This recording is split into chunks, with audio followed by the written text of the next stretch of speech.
We'll call the meeting to order. Today is Monday, April 13th. It's 5:30 p.m. and this is the regularly scheduled meeting of the Paris City Council. Now that we call the meeting to order, if everyone will please rise, we'll have the invocation by Pastor Brad Aldridge and the Pledge of Allegiance by Dr. Grosnick.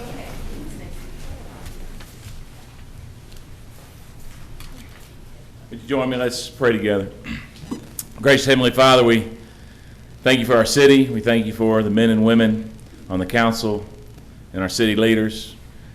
I ask that you would grant them wisdom and humility as they listen, as they discuss, and make decisions in the best interest of our community. We thank you for their service, for their time, and their willingness to represent. So lead them tonight.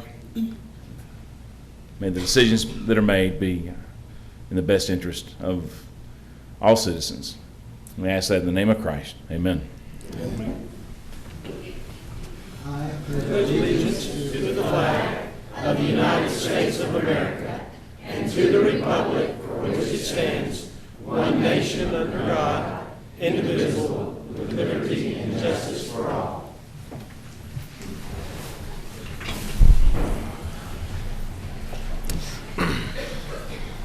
All right, with that, we move on to item number 4A, the Citizens Forum. Persons desiring to address the council must limit their presentation to no more than 2 minutes. Unless an item is posted on the agenda, the Texas Open Meetings Act prohibits the council from responding to any comments other than to refer the matter to a future agenda, to an existing policy, or to a staff person with specific factual information. Claims against the city council members, or employees, as well as individual personnel appeals, are not appropriate for the Citizens Forum. Anyone wishing to speak, please come forward at this time, sign in, and please state your name and address for the city council.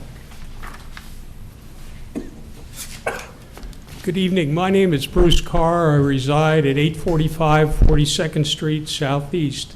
You have on the agenda tonight an item regarding the Recycle Center, and I'd like to share some thoughts with you regarding this. Last month, Morningside residents and others thought that a resolution had been reached in the issue of Recycler's depot location on Lamar Avenue, and that the matter was closed. An appeal by the Glicks may now be headed to the Board of Adjustments, and I would like to take the opportunity to both provide and seek clarity of this issue. There's no need to rehash the resident concerns. For the most part, they are a matter of public record. The issue this evening is straightforward. The city manager has acknowledged that a mistake was made when the Glicks building permit was issued improperly. The error was corrected by rescinding the building permit and properly classifying metal recycling as an industrial business.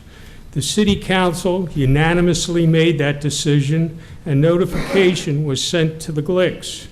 The Board of Adjustment, as I understand it, can reverse an administrative decision by a city employee, but cannot overturn a city council decision. The Glicks met with some Morningside residents a couple of months ago, and a dialogue took place exploring the potential of an alternate location for the facility site. Unfortunately, the Glicks were not receptive to relocation. While the Glicks appear resolute in their desire to occupy the Lamar Avenue location, I would appeal to the council to ensure that responsible decisions prevail and to affirm, if necessary, the action to deny the Lamar Avenue site for industrial salvage operations. Surely, as a community, we can craft a solution that balances the needs of the Paris residents and the desire to build a new business, albeit at a more suitable location. Thank you. Thank you. Anyone else wishing to speak? Mr. Coles. My name is Ken Coles. I live at 3935 Brandon Place. That's in Morningside in Paris, Texas. A few weeks ago, I informally asked Mr. Godwin to provide the citizens of Paris with an explanation of how the building permit was issued in error for the Tri-State Company to date, and to include how to prevent a recurrence. To date, this has not happened. So tonight, I am here to request a formal commission, committee, panel, or whatever you call it, to be appointed to investigate the embarrassment of the city. This commission should include members of the city council, citizens, and selected city staff. We, the citizens, need to know the procedures used in this decision-making process, who made the decision, and where the management oversight was. Because this reversal was an embarrassment to the city and could possibly lead to a financial liability, and this demonstrates sloppy staff work and poor supervision. And again, what will be in place to prevent a reoccurrence. Thank you. Thank you, Mr. Coles. Anyone else wishing to speak? I'm not going to speak.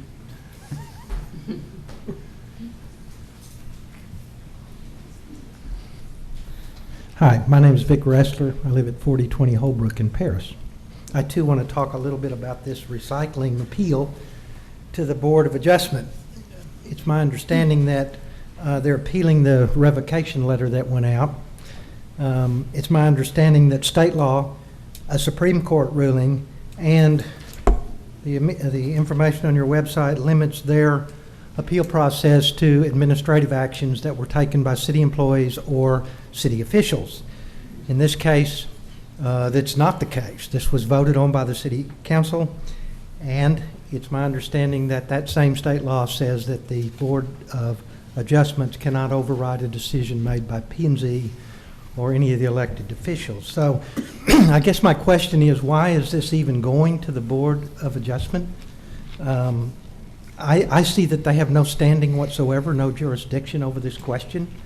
And if that's the case, I think it's a mistake to let this go forward to that board.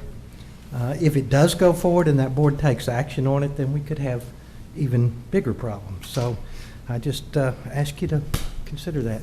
Thank you. Thank you.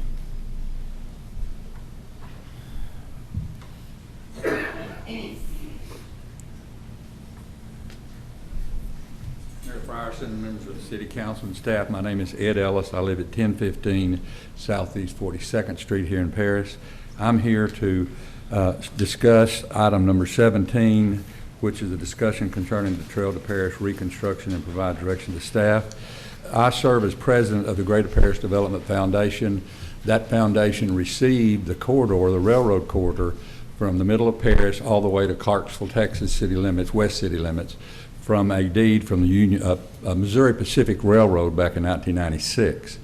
That was right after a new federal statute was passed to allow railroads to transfer ownership of their rails that they didn't use under what's called the Rails to Trails program, which required that whoever received these properties would follow the guidelines and just in effect create trails along the guidelines and could put no permanent construction otherwise in the event that the railroads wanted to bring back their rail lines. So that's why I'm here, and I'm sure you're aware that some years ago our foundation leased a nominal lease to the city to maintain part of the trail. What we're here for tonight, I think, is the trail between Collegiate and the Loop is in bad need of repair.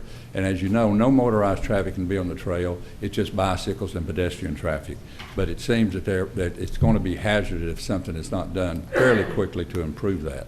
On the bright side, on good days on the trail these days, we have a counter that counts this, and there can be up to 700 people a day using this trail. Also to tell you, we just received approval from the Lamar County Commissioners Court to extend the trail from Blossom to where it is now, all the way to the Red River County line. And then we also received approval from the Commissioners Court of Red River County to extend the trail from the west boundary line of Red River County all the way to the city of Clarksville. And then the city of Clarksville is going to take it through, and then Avery's taking it on. And it's not going to be overnight, but there's going to be a time when that trail will go from what's the name of the town, Earl? Farmersville, Texas, to New Boston, which is going to be a very long trail, and it's becoming used more often. So we're just here to let you know that we, as a foundation, would really request that some action be done to maintain the trail. Thank you so much. Thank you.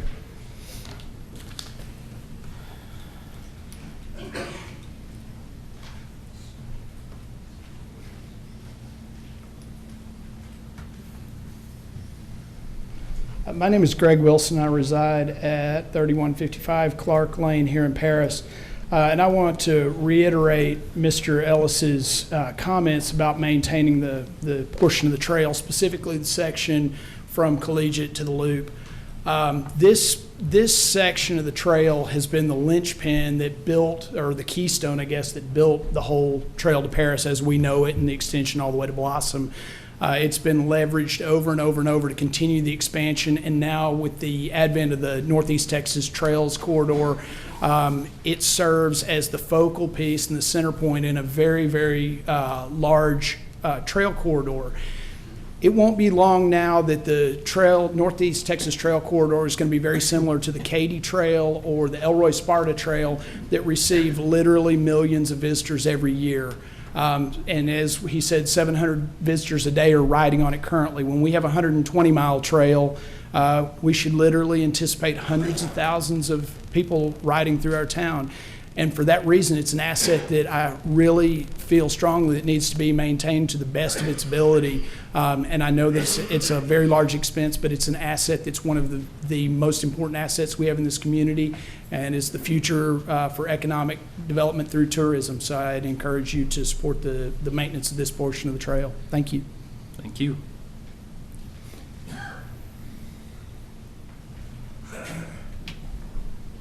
Good evening. My name is Jill Drake. I live at 3605 Summer Hill in Paris.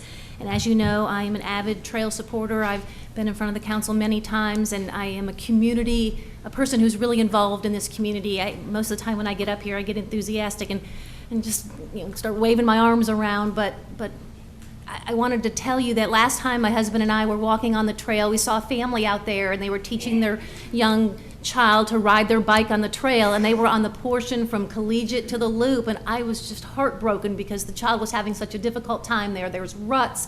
It's terrible. It's a safety issue here, and although, as you know, I'm on the net board, and I echo everything that Greg and Ed said about this being great for economic development here, et cetera. I'm very concerned about the safety of our citizens being on that trail, just the folks that are here locally who want to get out with their kids or walk. We don't want bicycle tires being stuck in ruts. We don't want kids, families, we don't want anybody twisting their ankle on that trail. And that part has been paved over and over and over, and it just needs to be redone from the beginning in order to provide a safe place for folks to get out and exercise here in our community. Thank you. Thank you, Ms. Drake.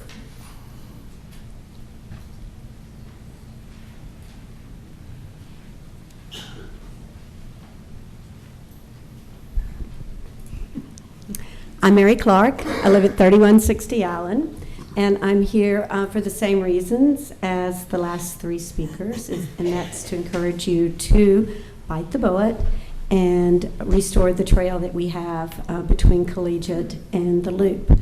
What I think it's important to understand is that that is the oldest part of the trail, and so it shouldn't be a surprise that it's in bad shape. It's been used the most. It's been patched, but it's not really been brought up to the standard that it began with. So my husband and I are avid users of that trail. My husband's office, soon to be ex-office, it backs onto the trail, and he's used it daily. We have recently started biking there, and I have to say, we no longer start at his office. We go further down because it's so rough on that section.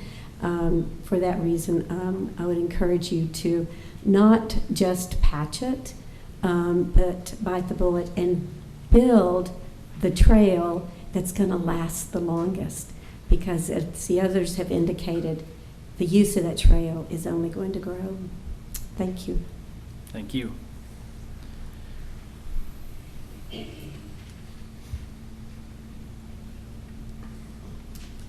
Hi, I'm Pat Cochran. I reside at 1025 Johnson Woods, and I'm also here as an advocate for the trail. and improvements. And I'm here to encourage you to fund the needed repairs between Collegiate Drive and Loop 286. In 2013, I served on the Citizens Advisory Committee for the City of Paris Parks, Recreation, and Open Space Master Plan. And at that time, a needs assessment was conducted, which included a survey mailed to local citizens for input regarding existing recreational facilities and future needs of our park system. Analysis of the survey data indicated that the majority of respondents viewed better maintenance of existing facilities as a high priority need. In addition, a majority of survey respondents, 73%, strongly agreed that parks and recreation facilities are well worth the cost to taxpayers. The fact that the City Council is considering options to address needed repairs to the trail is appreciated. It sends a positive message about the city's response to citizen input, and for that I would like to say thank you. The natural beauty, serenity, and shade on the trail make it an ideal place for outdoor exercise and family outings. It's one of the most widely used recreational facilities in the city, and many people use the Collegiate Drive trailhead as an access point. The deteriorating surface near the trailhead will only worsen with high usage, and the cost of repair is likely to increase over time. I hope the council will vote to make the investment needed to restore the integrity of the surface so it is consistent with the high quality of the newer sections of the trail and reflects our pride in this wonderful public facility. Thank you. Thank you.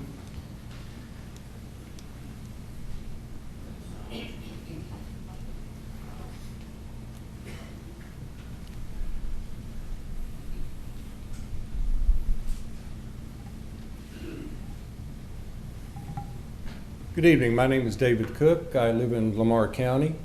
I'm a member of an organization called the Texas Master Naturalist. And while I don't represent that organization here, I'm just representing myself.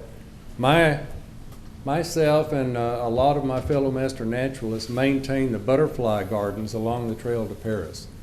We're out there pulling weeds and making the butterfly garden a really one of the crown jewels in the Trail to Paris. It takes a lot of work, it takes a lot of maintenance.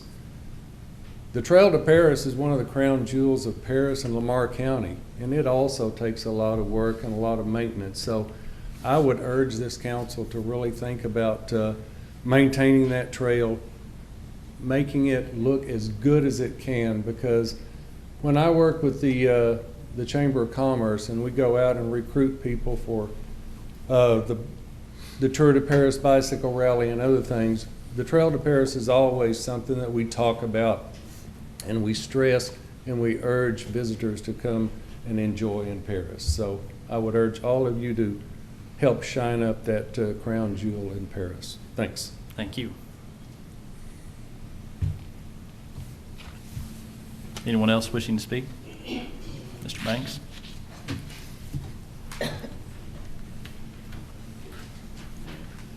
Good evening, council persons. My name is Ray Banks. I live at 3450 Robin Road, Paris, Texas. I have two things I would like to have discussed tonight. One being on the Airport Advisory Committee minutes of their meeting on November the 20th and on January the 15th of this year. It's regarding the AgPro land sale. Quoting the minutes quote John Napier as saying, if the purchase takes place, the airport will receive $90,000. I do not remember this ever being discussed in open session in the council. I urge you to put that money in the general fund and then budget it wherever it's needed, not specifically for the airport like this. The second one is regarding the Trail to Paris. And I'm here to ask Mr. Ellis to give the city of Paris the same deal that they gave the Lamar County. And I'll read from an article in the Paris News on March the 24th. It says, Chaparral Rail for Trails for the Roxton Project and the Lennox Foundation for the Blossom Project will pick up the required 20% match. As part of the application, Chaparral Trails and the Greater Paris Foundation will agree to maintain the trails, Donnan said. There will be no cost to the county at all, just a little administrative work. Whereas we're spending hundreds of thousands of dollars on this trail and the county is spending zero. I think we should try to see if we can't get some assistance on this. Thank you. Thank you.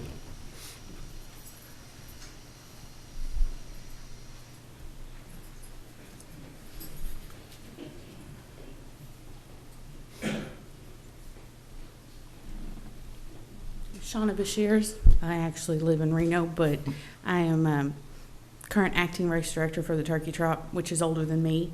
But that race runs around 400 people every year. It's a tradition, and we moved it a few years ago to the trail for the very safety factor of the trail.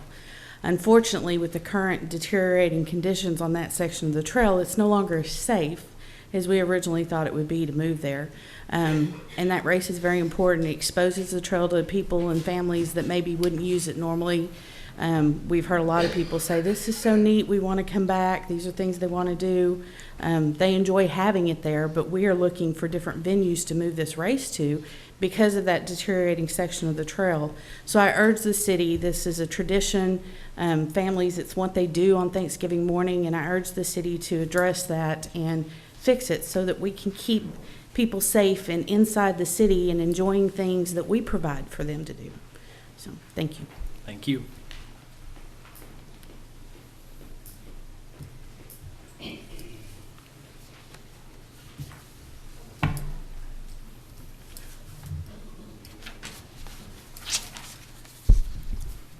I'm Carol Huffnagel, 720 Bunker Street.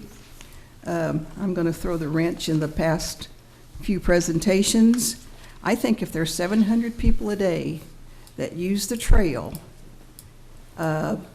plus others that are interested in it, I think why not take up a collection and let them put in so much money to maintain the trail instead of the taxpayers having to pay for the repair of that trail. That's all. Thank you. Anyone else wishing to speak in the citizens forum?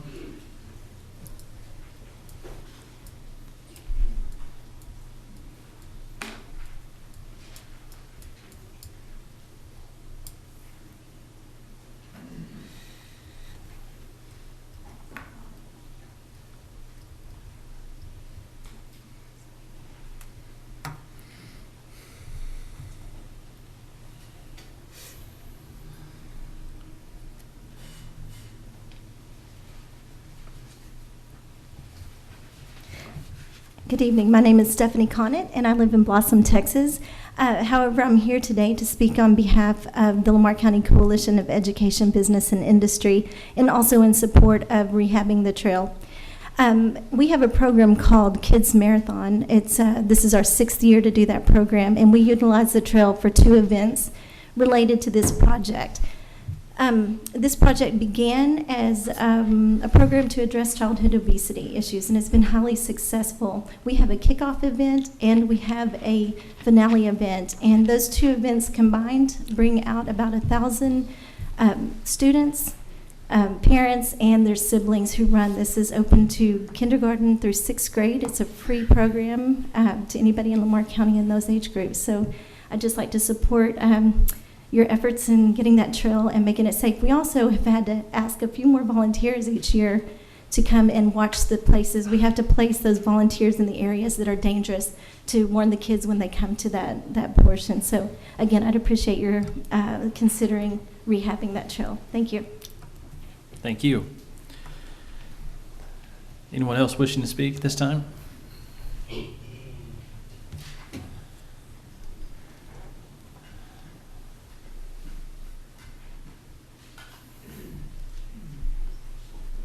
Mayor, council persons, ladies and gentlemen, my name is Earl Erickson. I live at 106 Hideaway Lane, Powderly, Texas. And I just have one respectful request from you as the council. Can I address the audience with one question? Well, it's the citizens forum to address the council, but so if we could keep it on task at that point. Okay. Are you just going to address the council? With respect to all the supporters of the trail that's come here this evening, I would just like for you to stand up and let us see who it is. If you're for the trail. If you're for the trail.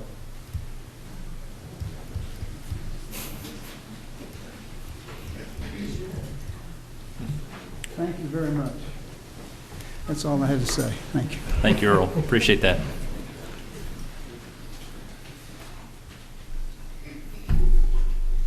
Anyone else wishing to speak? If not, we'll close the citizens forum. We'll move on to item 4B. We've got several proclamations tonight, and this being the first of those. At this time, if Ms. Fleming and her group could come forward.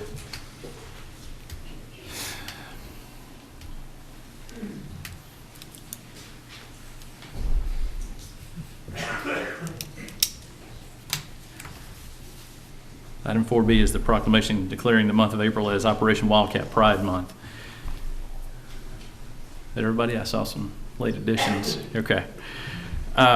Whereas, according to Education Week, the U.S. performance in reading, math, and science has remained stagnant since 2009 as other nations have plowed ahead. And according to the 2014 STAR test, only 57% of Crockett students showed growth, and only 67% of our fifth graders passed the STAR test. Crockett Intermediate School has a population of 75% economically disadvantaged students. And Operation Wildcat Pride encouraged family involvement in education by hosting a math parent night and a family literacy night, showing families educational websites, learning games, and providing parents with math kits and educational bookmarks to use with their children. Operation Wildcat Pride read and recorded classic books that were uploaded to the Crockett Library's website for students that have difficulty reading to listen to as they read along. Operation Wildcat Pride worked with teachers for math and reading tutorials to assist students with their skills and homework before and after school. Operation Wildcat Pride contacted an online math company and received a generous in-kind donation of $3,800 for all Crockett students to increase their math skills with the online software until July 2015. Operation Wildcat Pride increased educational resources for Crockett Intermediate School students so that they will be empowered with skills to succeed in the 2014-15 year and beyond. The concern of low performance and stagnant growth in our schools is a national concern that affects the campus of Crockett Intermediate School. Thus, motivating, assisting, and providing resources to help students achieve success are not just the sole responsibility of teachers, and Operation Wildcat Pride is striving to inform parents and students alike how to have academic growth. Now, therefore, I, Matt Frierson, Mayor of the City of Paris, Texas, by virtue of the authority vested in me, declare the month of April as Project Operation Wildcat Pride. Ms. Fleming, if you don't mind.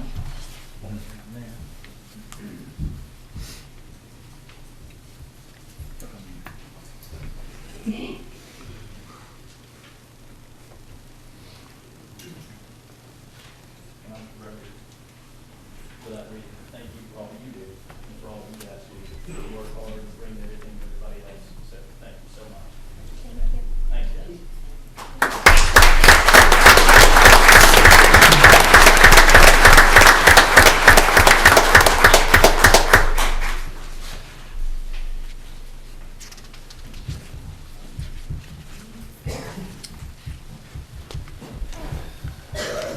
All right, we'll move to item 4C, the proclamation declaring the month of April as Project Pride Month.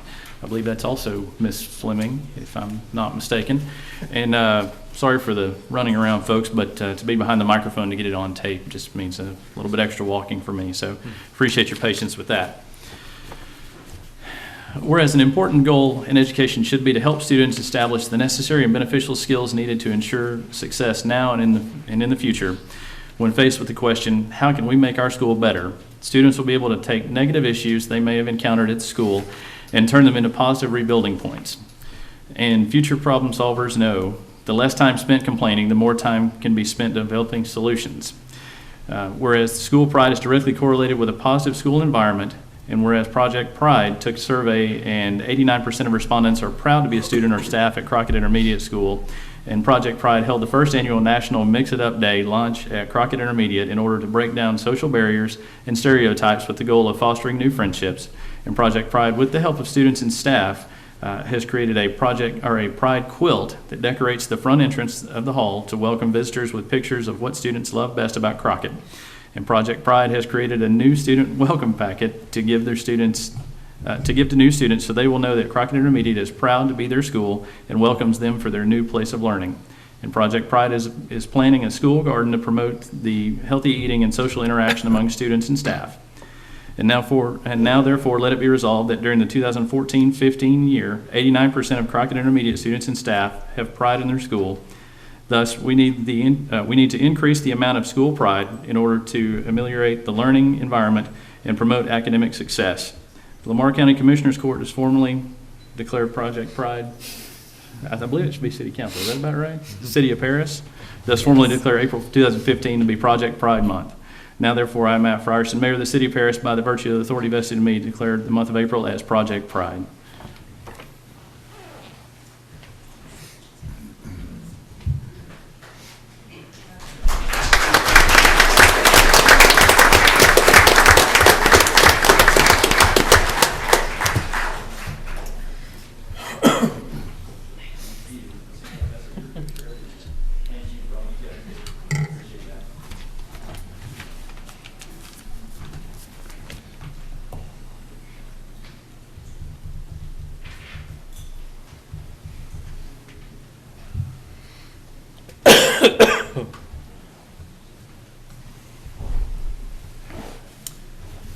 All right, item 4D, proclamation recognizing Margie Bell for her outstanding achievements and contributions to the community.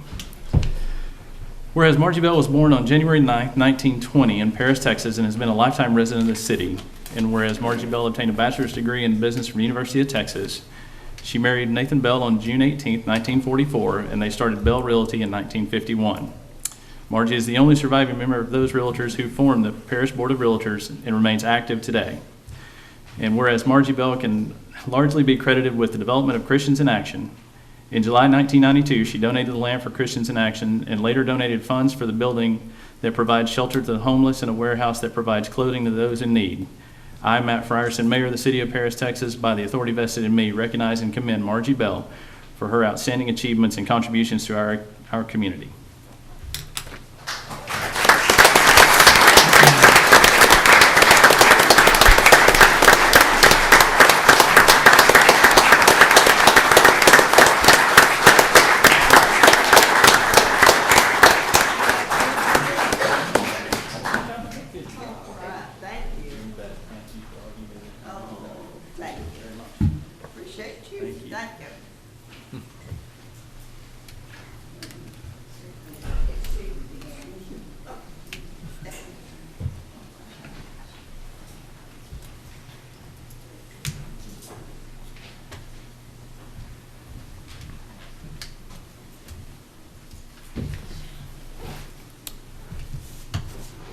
All right, item 4E, proclamation recognizing Jackie Alsobrook for her outstanding achievements and contributions to the community.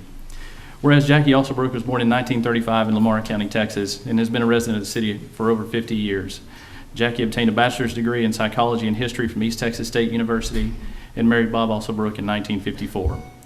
Jackie Alsobrook is noted for researching, planning, and initiating the first Friends of the Library Board in Paris, Texas, which resulted in doubling the space of the public library at a minimum cost to the residents. Jackie Alsobrook was also instrumental in bringing the first girls softball program to Paris in 1976 through the YWCA, and almost 40 years later, that program is continuing to thrive in our community. I'm Matt Frierson, Mayor of the City of Paris, Texas, by the authority vested in me, recognize and commend Jackie Alsobrook for her outstanding achievements and contributions to our community. Thank you. Thank you.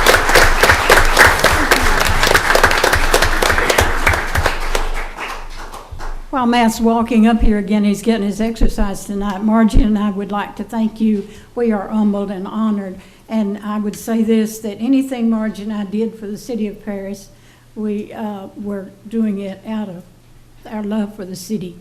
And we appreciate all of you and your service. And I know we sometimes argue with you, but we still love you. Thank you.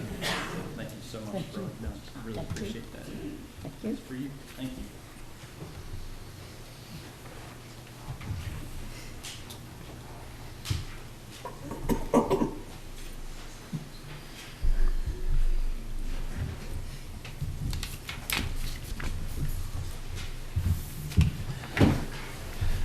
All right, very good. Those are always nice. It's good to see good people doing good things in the city. So with that, we'll move on to the consent agenda. Does anyone on the council have items they wish to discuss on the consent agenda? Yes, I do. Dr. Hoshmi? Please go right ahead. I want to take the airport advisory board item out, and I'd like to get an explanation for the $90,000 that Mr. Banks had also referred to, and it's mentioned in two spots. I wanted to find out, is that what we have to do, or is that something that, where did that come into the picture? That's the determination that we're still trying to make. It's our understanding that FAA rules require that we spend the money that's made from that sale specifically on airport-related activities or construction, because that was given to the city once upon a time following World War II. So we don't know for sure, but we believe that is correct. Okay, but even if it is to be given to the airport board, we have not decided as a council whether it needs to be used for resurfacing or what, or whatever. No, it's still the city's money, city council's responsibility to just say what it's going to be spent on. Okay, so I would, the airport board is just advisory. Okay, so I would caution writing and promising them something without the council's opinion of what the council wants to do. I agree. Any other items to be discussed? Yes. Plata? I don't know whether to pull this or just, I have a lot of questions on it, on this junk vehicle. Now, see, you know I'm asking because of a guy that just had a problem with a car. And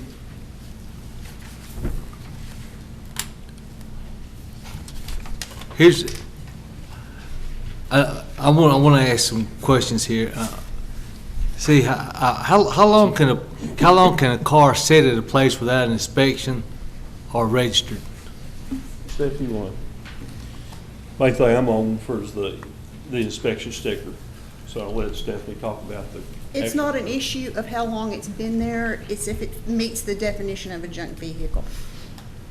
Well, how many of these had to meet the definition of junk vehicle, because that is one of the definitions of a junk vehicle? I guess I don't understand your question, I'm sorry. Well, it says one of the things is a junk vehicle. It says, hold on a minute.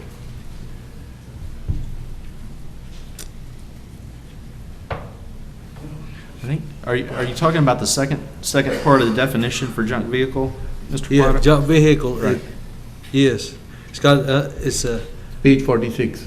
I think what he's talking about is, it's a junk vehicle is a vehicle that's self-propelled and does not have lawfully attached to it an unexpired license plate, and is wrecked, dismantled, or partially dismantled, or is inoperable and has remained inoperable for at least or for more than 10 days on private property. I think that's what he may be driving at.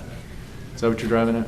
Yes. Okay. 72 hours on public property or 10 consecutive days on private. So that's what. Okay. That's what it has to be. 10 days. On private property. On private property, that's right. Private property. I'm sorry. And what this does is the definition of junk vehicle now includes that it has to have an expired inspection sticker, but the inspection sticker we no longer have to have in Texas as of March 1, so it's removing that from the definition. Right. But see, I have a little problem with that. Can the person move it to their backyard? Is there any provisions in this where a person can move it to their backyard and cover it or something like that to keep it? Well, my understanding is you cannot put it into a backyard. I mean, you can put it in a garage. Right. I mean, no one is going to take your car away from you, but you can't have it out. It has to be in a garage. Or you have to bring it up to where it's not a junk vehicle anymore. I have a 69 model Camaro that I restored. And you're telling me I have a junk vehicle. Is it not registered? It's not registered? No. It's not registered. It's not up to date because I don't drive it that much, and I haven't. I haven't driven it because of that. I didn't drive it much last year. And so you're just telling me I have a junk vehicle. I don't have it in a garage. It's in a carport. Isn't there an exception for special interest There's vehicles? a motor vehicle Yeah. collector, On page John 40, P. bottom that's- 46. It wouldn't be because it's a special interest It's a vehicle. special interest vehicle. Hobbyist It vehicle. would not be a junk vehicle because it's a special interest vehicle. Okay. It is. Isn't it? that's on the third page So there's, in definitions. this gentleman got a call the other day, and I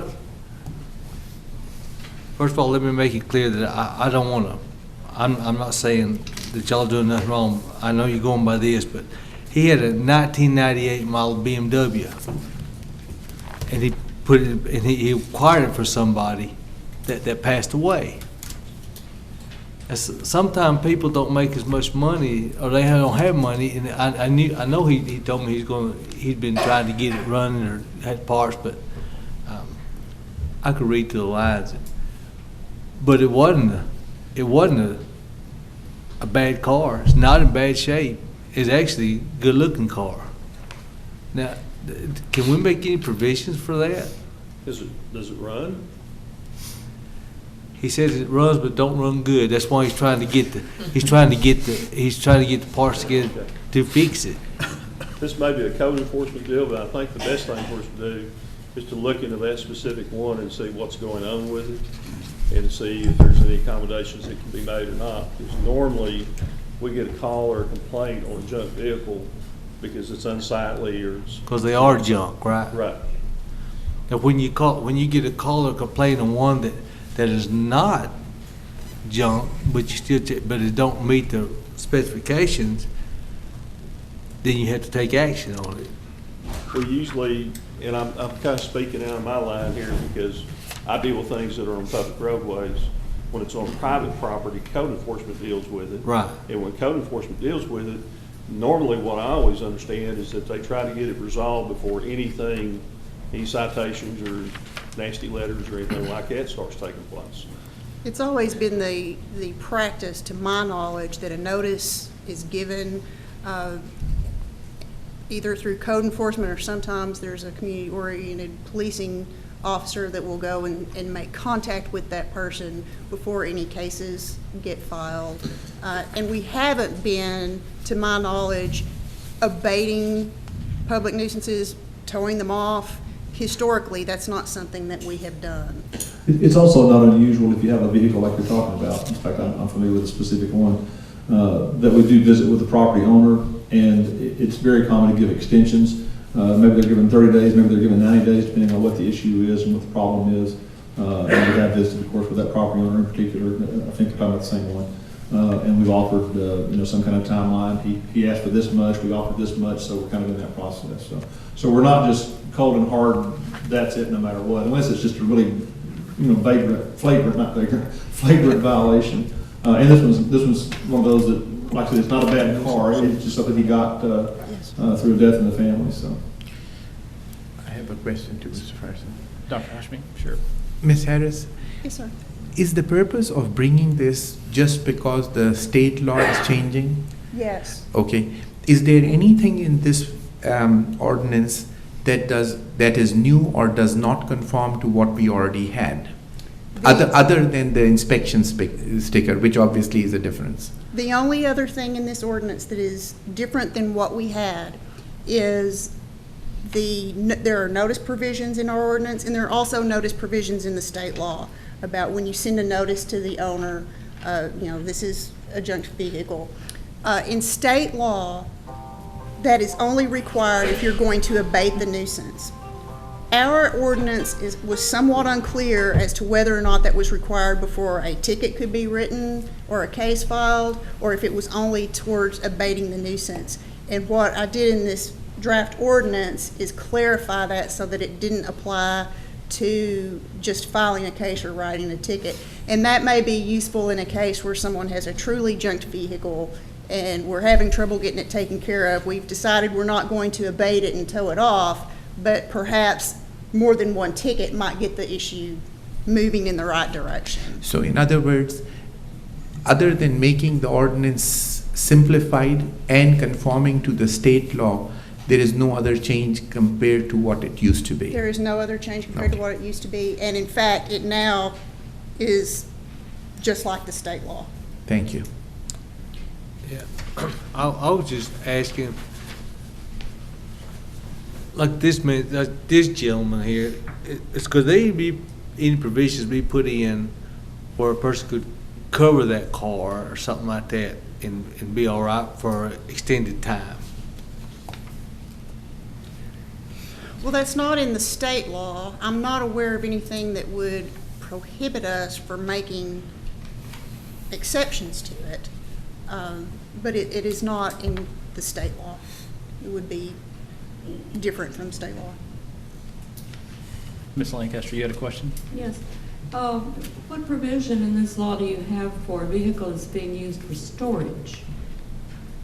It has not moved, and the back of it is, I guess it's a mini truck, and the back is being used as storage. Is there provision for how you handle that? It would be no different as for the vehicle as any other vehicle. If it fits the definition, then we could write a ticket or bring a case about it. Storing things just out in the bed of a truck may be illegal outdoor storage. It may fall under some other ordinance, but it's not dealt with in this specific ordinance. It is a vehicle that is not licensed and is not, of course, doesn't have to have an inspection sticker now, but has not moved in several years. Then that would be, I believe, to be a junk vehicle. Okay. Any other questions about this particular item? No? Okay. Yeah. Okay. Could there be a provision put in about covering this car that you don't consider? If they go out there and say it's not a junk, it's not real bad. You know what a junk vehicle is. Everybody knows what a junk vehicle is, as opposed to a vehicle that's sitting there that's just not, it's not registered or anything.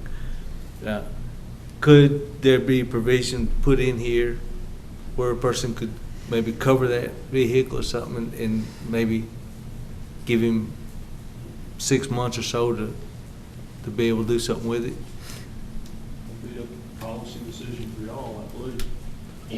I don't know how we can get around state law on it, but I think in the particular case you brought up, with it being a special, I think it kind of fits a special interest deal. It doesn't really apply to it. Well, and You're a hobbyist or something. that may be opening another can of worms, which again is a policy issue, not a legal issue, that, I think we've all seen people attempt to cover things with tarps that are unsightly and kind of an issue. But I don't think that's a legal issue. I'm not aware of anything legally that would keep you from doing it. But if it was registered, would that solve the problem? Yes. Yes. If it was registered. Yeah. But, I mean, but $60 it doesn't get a ticket. Of course, it's going to have to pass inspection to get that. Oh, yeah. But, John, if you could, I would think that goes back to kind of what you were referring to as far as how you're directing the staff to work together instead of being antagonistic about it, work together. Well, So, I guess I'm not really, if it goes against state law, then I guess we don't want to go down that road. So, but at least you work together you work with people instead of working against them all. We try very hard. All right. Great. Fair enough. Thank you, guys. Yeah. Any other questions about this or any other consent agenda item? If not, I'll take a motion to approve the consent agenda. I'll make the Motion by motion. Dr. Hashmi. Second. Second from Mr. Pickle. All those in favor say aye. Aye. Opposed? Motion carries. Thank you. We'll move on to the regular agenda. Ms. Ellis, if you don't mind. Conduct a public hearing, discuss and act on an ordinance, establish, extending, and redesignating a reinvestment zone encompassing approximately 237 acres identified as the Kimberly Clark plant property located at Loop 286 and FM 137, City of Paris, Lamar County, Texas. Mr. McKillier, I think this is your item if you'd like to introduce it. Yes, thank you, Mayor. Mayor and City Council, as you all are aware, Kimberly Clark has been one of our important corporate citizens here, corporate partners in the City of Paris for a long time, since at least the 1980s. Over the years, they've had various enterprise zone designations, reinvestment zone designations, et cetera. And this is brought before you tonight to extend that process. The only requirements under state law are that they continue to retain employment, primary employment, which they have. They've got at least 650 full-time employees out there, and that they continue to make capital investment in the community, which will benefit the City of Paris and the city's economic development. Okay. We have that as well. Okay. And as this is a public hearing, we'll go ahead and do that first. Anyone wishing to speak in favor of this item, please come forward and address the council. Anyone wishing to speak against this item? Seeing none, the public hearing is now closed. Turn to the council. Any discussion on this item? If there's none, is there a motion to be made on this? So moved. Motion from Mr. Pickle. Is there a second? Second from Dr. Hashmi. All those in favor say aye. Aye. Opposed? Motion carries. Great. On to item 17, Ms. Ellis. Discuss Trail to Paris reconstruction and provide direction to staff.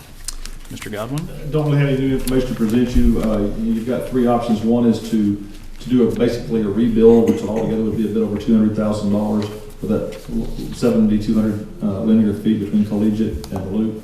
The middle ground of that is about $140,000 project, which is still be a very good hot mix overlay that would last 10 plus years, so you still have a very good surface at a reduced cost, but it wouldn't include a complete reconstruction down to the base.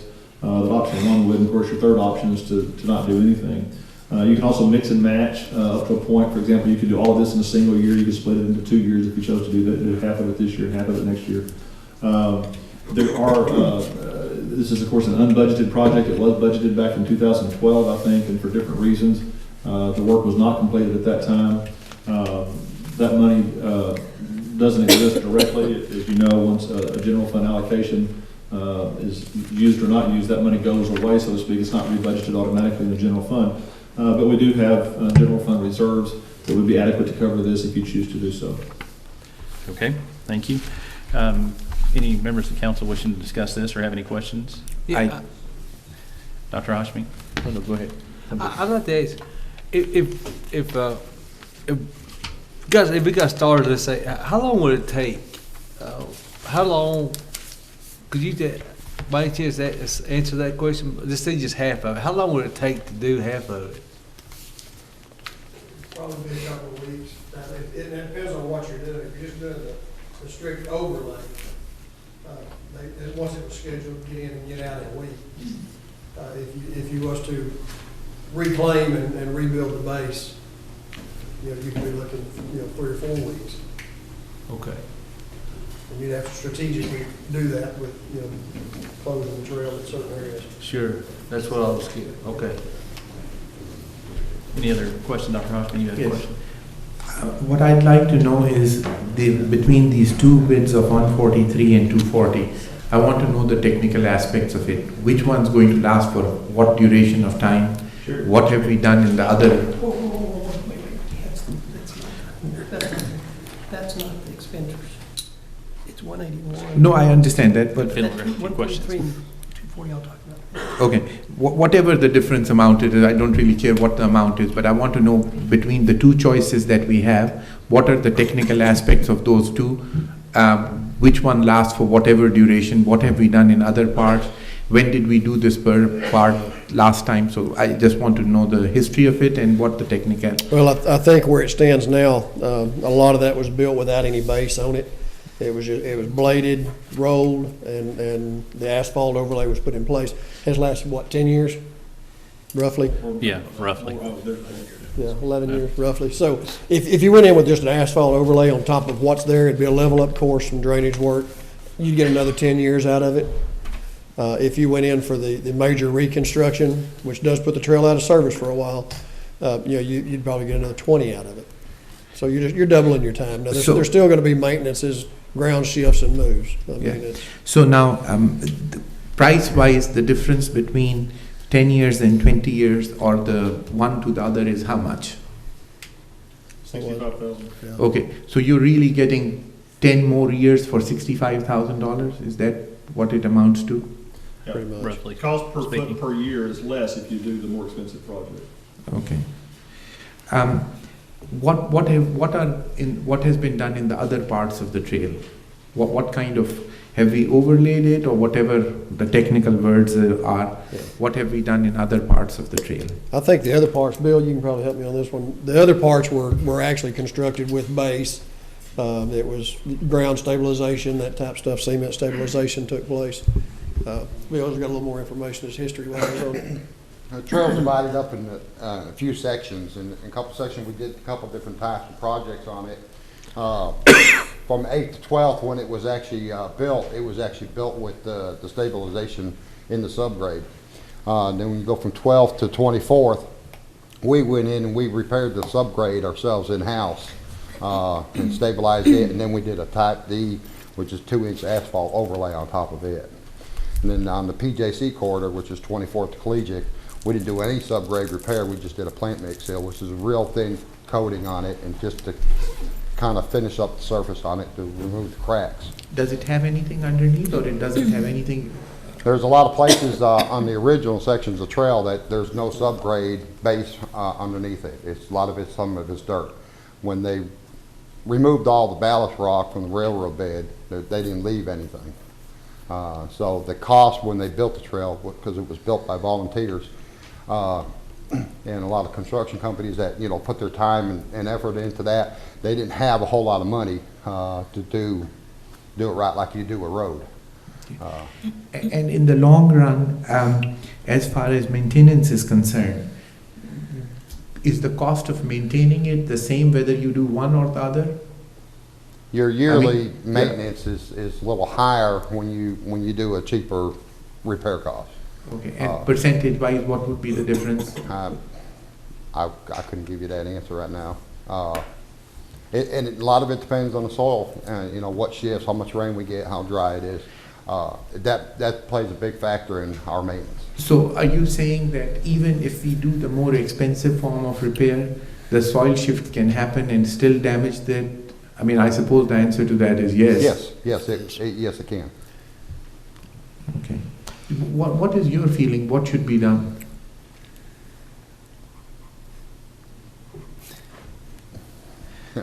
I'm kind of on the fence on that because there's a lot of things we could go in there and actually close the trail and actually rehab the whole thing. No, I realize that there could be a lot of things done, but since you work on it, what do you think is the best answer? Which is cost effective, but also provides a long-term answer, because the thing about it is, it's an expensive repair, whether you call it 118,000 or 140, or whether you call it 140 or 200, it's still an expensive repair, and you don't want a situation where you have to keep going back over and over and over at it. The base work is. My feelings would be go in there and do it right, and spend the money now. You get more longer lasting effects out of it, and then in 3 years or 5 years, we won't look back and say, "I wish you would have done it right the first time." And if we were to do this section right now, do we anticipate that another section is going to turn out like this and we'll need to spend some more money on that? Or do you think all other sections throughout the city of Paris will get covered once this portion is done? Now, as long as we're building these new sections, we build them correctly. Is there another, what I'm asking is there another anticipated section? No. Okay. All the rest of it, including the PJC corridor, but it's been pretty stable over the last several years. Okay. That's the only other section that doesn't have a good subgrade under it currently. I think that's all that I have for questions. Anyone else have any questions? Comment? I have a question. Hang on one second. Mr. Pickle? If you'll see the second page where it says Trail to Paris expenditures, I put this, or asked Mr. Godwin to put this in there. If you look at what we had actually budgeted since 2010, we budgeted $383,000. During that time, we have only spent $161,043.59. So we've actually underspent $221,956.41.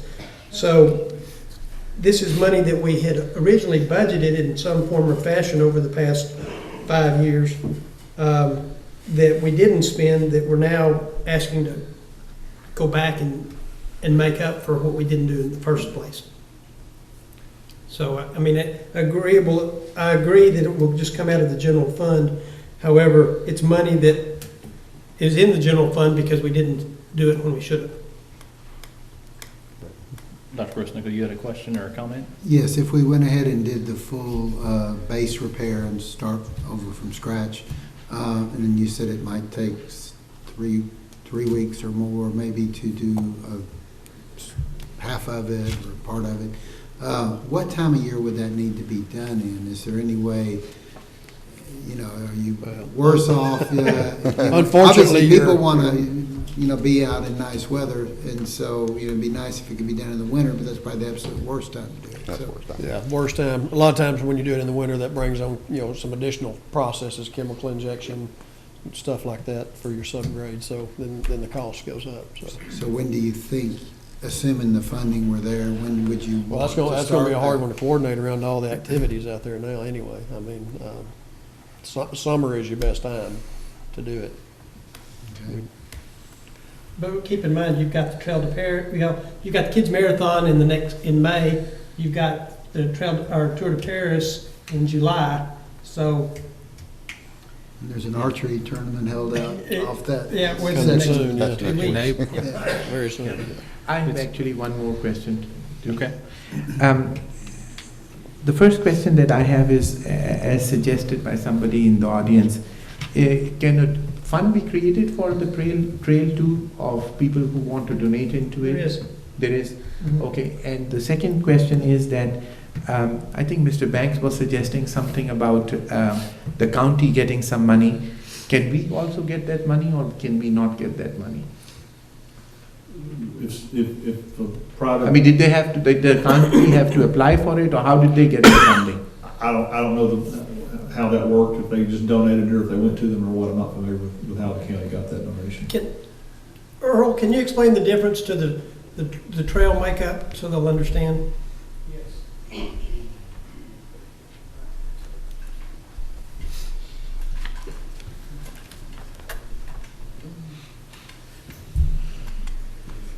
I'll try to be as brief as I can. Okay, on the Trail to Paris, when, and some of you all were, in fact, you were on the class, Matt, when the Trail to Paris was built, it was built by the Leadership Lamar County class, and the city was not involved at all in the construction of it.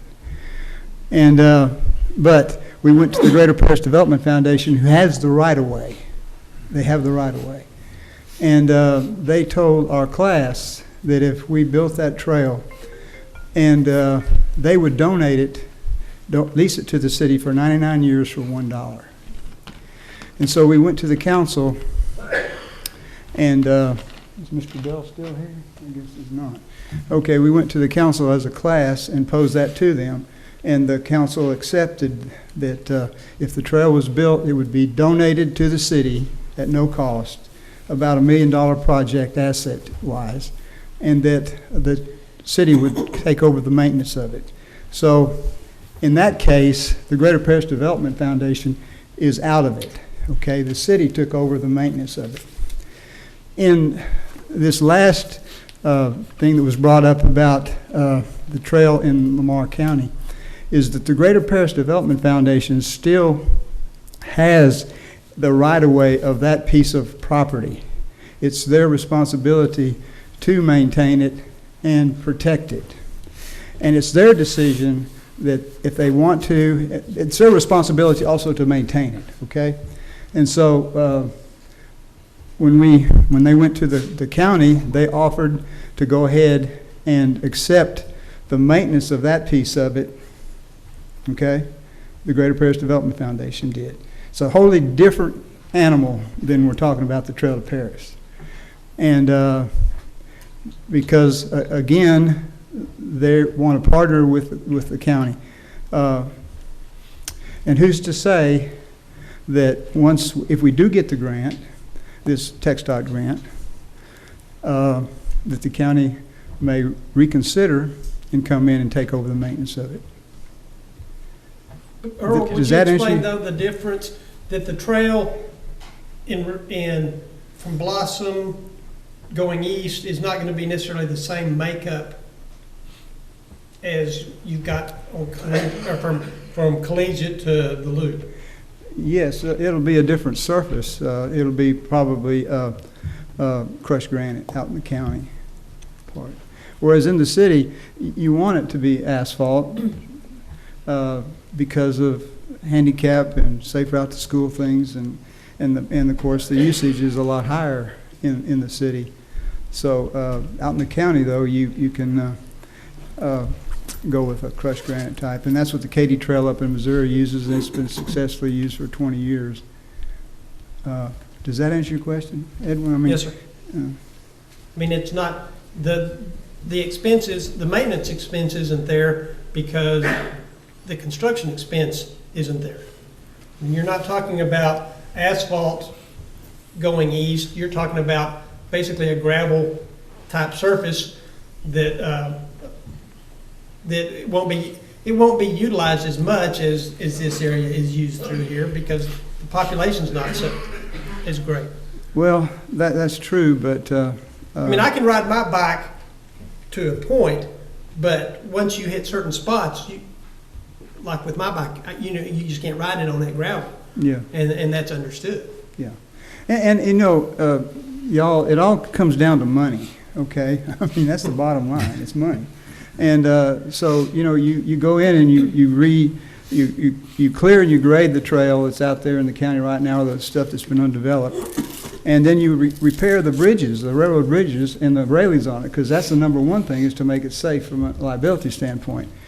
Then the cost of that, you figure that out. But then when you start talking about a surface, then it's gonna increase the cost of it. Okay, and so out in the county, you know, but gravel and stuff is getting as high as almost some of the asphalt stuff. So go figure. But anyway. We've decided that that's the way we'll do it out in the county. But in the cities like Clarksville and Farmersville and Paris and Roxton, it would behoove us to do it asphalt. Thanks, Earl. Appreciate that. Okay. Any other discussion from the council? I mean, I guess for me, I haven't really spoken up on this, but this is something that was designed to be a benefit to the community.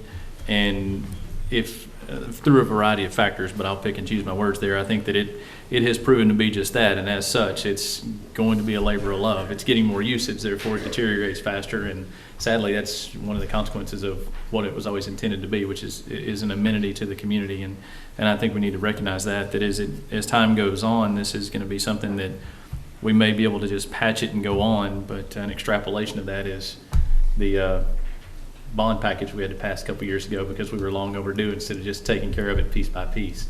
And as evidenced by the park studies and things like that we've gone through, we want more things for people to do outdoors. It's beneficial, and it's things that we need to do to make this a better place to live. So I mean, I personally, though I realize it's unbudgeted at this point, think that fix it the right way, make it last, you're really getting a discount, if you will, on the back end. Of the useful life of it, but that's just mine. If anybody else has anything, it's not necessarily an action item, but certainly could be if we. I'd like to ask one more question, maybe Gene can answer. Gene, what has been historically, what has been the maintenance on it? I'm just trying to think in my mind, what is a better choice? Is it a better choice to do it right the first time and be done with it, or, you know, spend less now? And so historically, do you remember what kind of numbers are there to? I think Edwin had the actual expenditure numbers there. Okay, so this 30 and 30. That was budgeted each year for maintenance. And then the actuals in the second And the column. actuals in the second, Yeah. or third or fourth column. My experience would tell me that if you need to do the base for it to hold up correctly. And I think that's been the problem all along, is it didn't have the base, and it almost doesn't make sense to do too much repair if it doesn't have the base, because it's going to fall apart so quickly, so. Okay, Yeah. I think you've answered my question. I mean, if we were to do it, I think we should do it right, otherwise it's not. So that's- Can we make a motion on this? Yes, this is to give instruction to staff. If you tell us to proceed, then that's what we will do. Well, make a motion, you proceed. Will we get a bid on this project, or, so we'll be bidding it out? Right, so you'll see it again. Yeah. The thing is, if we make it, you made a motion, but we have to really, it probably won't happen till August timeframe, right? Everything's going, there's too much going on right now, right? That'd be our guess, because you have to bid this out, over a period of time, and you're gonna have to award a bid in a contract to the low bidder. That'll take some time as well. So, yeah, it'll be summer, well into the summer, when it's dry and hot. And in reality, the trail usage does slow down a little bit in August because it's hot, too darn hot. Yeah, So we do it, let them sweat like crazy. yeah, see, last week thing, when is the Tour de Paris is July? July right? 17th. July, Or yeah. 18th, somewhere in there. Dr. Gross-Nickel, did you have another? I was just going to say, when they go in to rehab this and saying we're going to do the bases, they're going to bring in the machine that eats up the asphalt and Correct.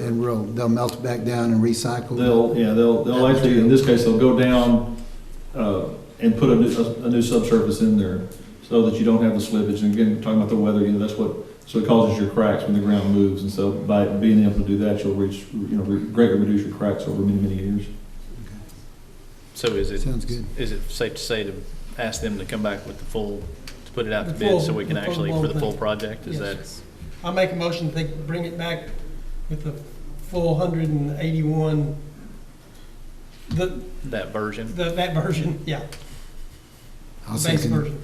That's second. So the motion and a second. All those in favor say aye. Aye. Opposed? Okay. Thank you, Jerry. Appreciate that. With that, we'll move on to item 18. Convene into executive session pursuant to Section 551071 of the Texas Government Code, consultation with attorney to receive legal advice from the city attorney about pending or contemplated litigation and/or on matters in which the duty of an attorney to his client under the Texas Disciplinary Rules of Professional Conduct of the State Bar of Texas clearly conflict with this chapter as follows. J.S. Baking, Skinner Bakery, Agreements, Board of Adjustment, Appeal Process, Composition, Policies and Procedures, Ben Glick, DBA, Trust State Iron and Metals Appeal Claim. And the time is now 6:43, and we will go into executive session. Time is 7:25, and we're now back in open session, which leads us to item 19. Discuss and possibly reconvene an open session, possibly take action on those matters discussed in executive session. As the previous item stated, we simply received advice from the city attorney on the matters listed on the agenda. So I guess with that, no further comment from anyone as far as I understand, which moves us to item 20. I have a request for item 20. I think Mr. Cole suggested I'd ask the city manager to make a put an agenda item from me to put a fact-finding commission so that these things don't happen, and what went wrong, where did we go wrong in this permitting issue.